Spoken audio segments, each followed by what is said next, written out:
जनकपुरा दिसवासी आइल बनौआ, हाथ हरदिया गई गाथ जी। आओ ननौआ पलंग चढ़ी बैठे, कहू नहीं हरवा के हाल जी। आओ ननौआ पलंग चढ़ी बैठे, कहू नहीं हरवा के हाल जी। तोहरे नहीं हरवा सीता प्रेम कुशलवा, चाहिते हैं कुशल तोहारे जी। तोहरे नहीं हरवा सीता पड़ी गई विवाहवा, तोहरे भतीजा के बियाह जी।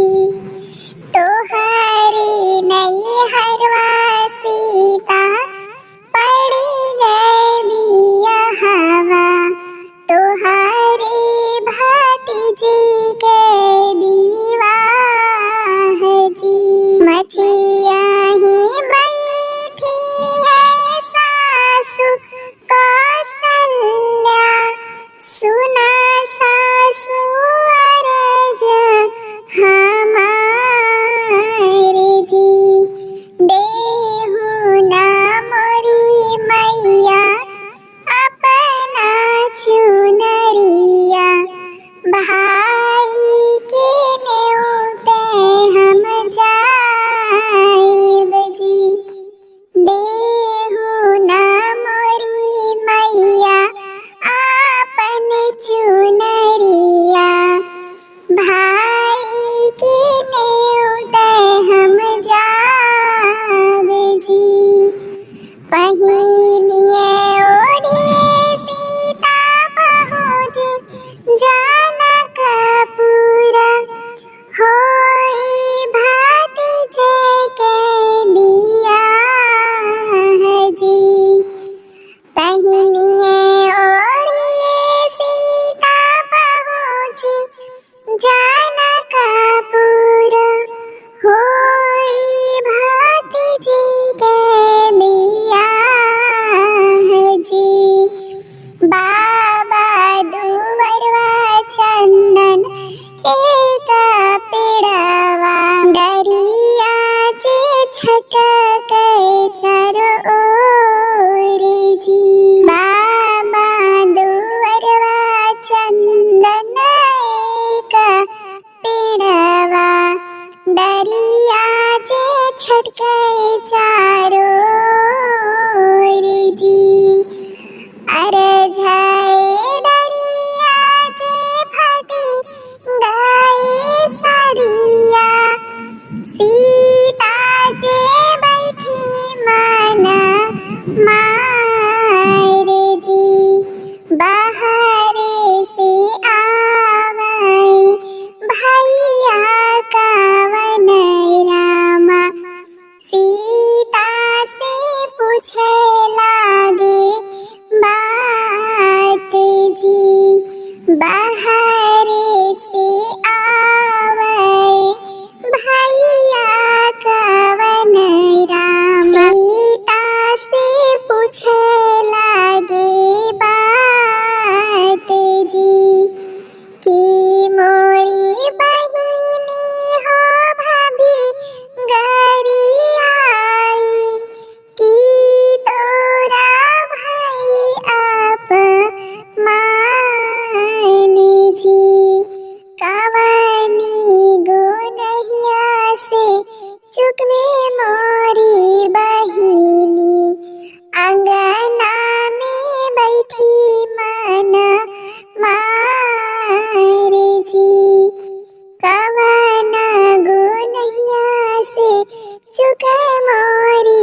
बहिनी मन पछताओ जी।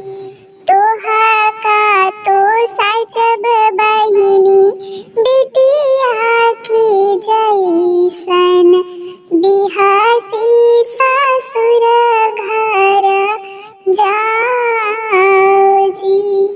तोहा का तो साजब बहिनी बिटिया की जैसन, बिहासी ससुर घर जा।